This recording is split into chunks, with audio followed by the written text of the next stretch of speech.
It's been nearly 70 years since Odessa resident Manuel Herrera returned home from a battle that arguably saved our nation. This year, the 100-year-old World War II hero got a special thank you for his service in the form of a 3-day, all-expenses-paid trip to Washington, D.C. to visit the memorials built in honor of our veterans. It's a dream that may have never come true for Herrera if it were not for the Permian Basin Honor Flight. CBS 7's Deanne Lopez was by his side every step of the way to capture his emotional and inspiring journey. Deanne? Manuel Herrera never thought he'd live to see the day, a decorated veteran visiting the nation's capital for a memorial in his honor. But what makes this story even more special is that Manuel was able to experience this once-in-a-lifetime trip with his 2 sons and grandson, who are also veterans. Hey, here they come! It's a greeting fit for a hero. Thank you for your service. When Manuel and his family landed at the Baltimore-Washington International Airport, they weren't expecting to see a crowd full of strangers welcoming them with open arms. But this parade of cheers didn't always exist. Manuel remembers coming home from war to a dark and empty airport. Hey, they gave so much. Particularly World War II, they were a bunch of 18, 19, 20-year-old kids, saved the world. You know, and unfortunately, approximately 98% of them never got greeted when they came home. This is our greeting 70 years later. Establishing an honor flight here in the Permian Basin gives our aging veterans the greeting they deserve. That's my dad, Herrera, my hero. Included is a tour of the war memorials in our nation's capital, dedicated to soldiers who served and made the ultimate sacrifice.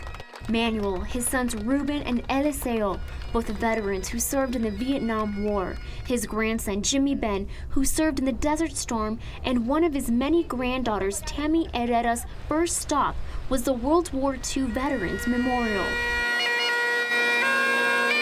For Manuel, each monument brought back memories from when he was called on to serve and fight for our freedom. At 26 years old, Manuel was drafted by the United States Army and served from 1941 to 1945. The 100-year-old veteran remembers where he was on one of the Pacific Islands in the Philippines when the U.S. dropped the bomb on Japan. But it was a victory Manuel found difficult to celebrate. My brother was killed in Luzon, Philippines. Terrible, terrible. Manuel lost his older brother John in 1943. Today the guns are silent. A great tragedy has ended. A great victory has been won. The skies no longer rain death. It's sad, but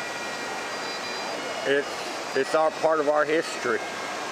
And knowing that one of them stars is blood, it's our family. I never did get to know my uncle. I'm just glad my dad ain't up there right now. From the Lincoln Memorial to the Korean War and Marine Corps memorials, Herrera and his family just about saw it all and were stopped several dozen times along the way. Thank you, sir. Thank you. You're not 100. He's 80 if he's a day.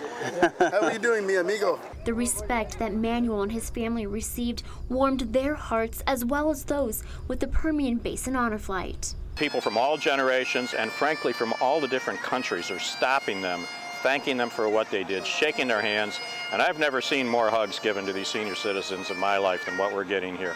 Many, many of them from the countries that we helped liberate from oppression. We're gonna go find Ben's name. Yeah.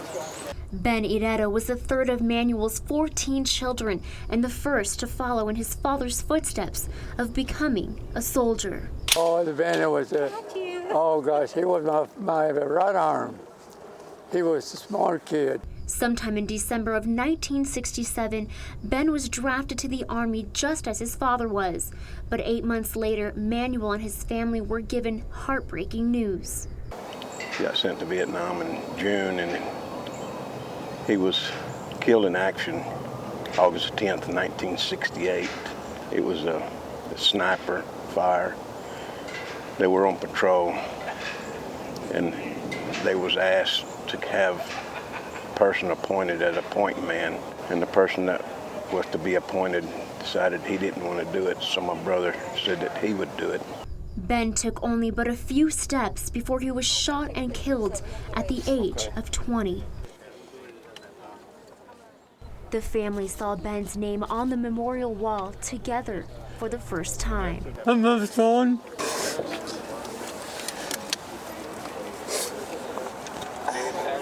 Ben was the inspiration for his younger brother Ruben, who joined the Marine Corps.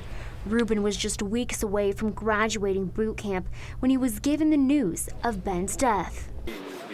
I try to get there in time to pull him back, get him out of Vietnam, and let me go in because he was married and I wasn't. And I didn't make it in time. Seeing his older brother honored on the wall soothed 40-year-old wounds. There's no doubt about it. Permian Basin Honor Flight is the reason we made it.